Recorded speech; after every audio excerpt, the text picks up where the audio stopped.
Trevor, thanks very much for joining us at the Sport Production Summit today. Can you begin by telling us a little bit about Telstra Broadcast Services? Sure. Telstra Broadcast Services is a media-focused managed services provider.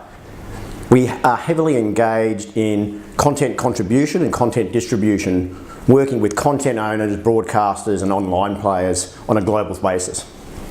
I understand that you have a number of particular new innovations that you're highlighting at IBC. Can you tell us a little bit about those? Sure, it's a really exciting year for us at IBC.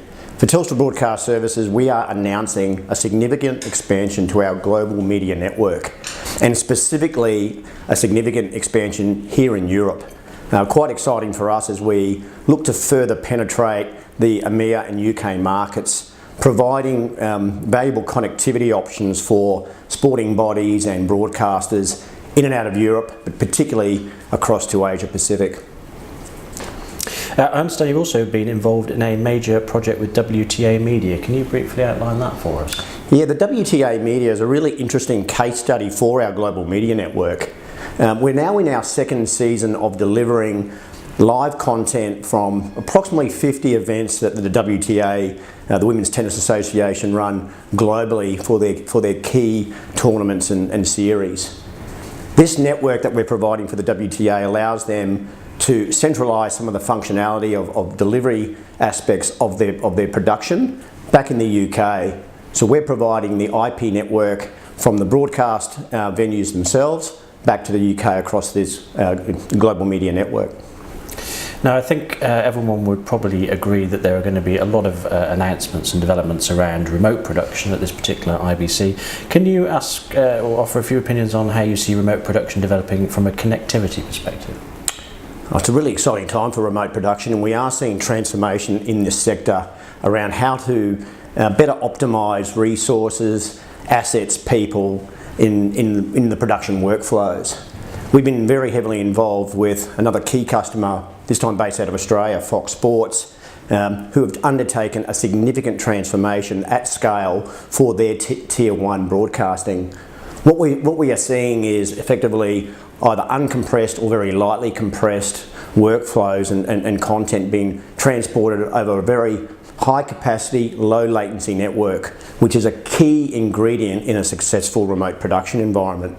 And so in working with Fox Sports, they're now in roughly after about 6 months of production activities, they're very, very supportive of what can they do further with remote production in perhaps smaller events and series. So a really exciting time for the industry.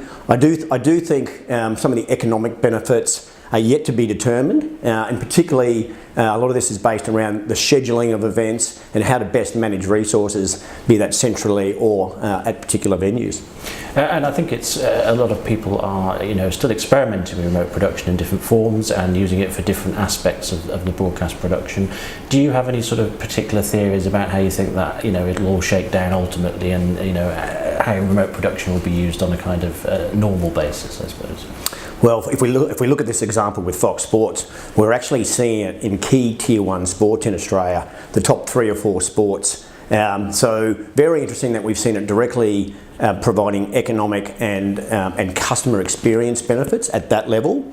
The question is still a little bit. The question still remains somewhat around in lower tiers of sport, or more looking to drive cost out of delivery models for lesser profile sporting contests.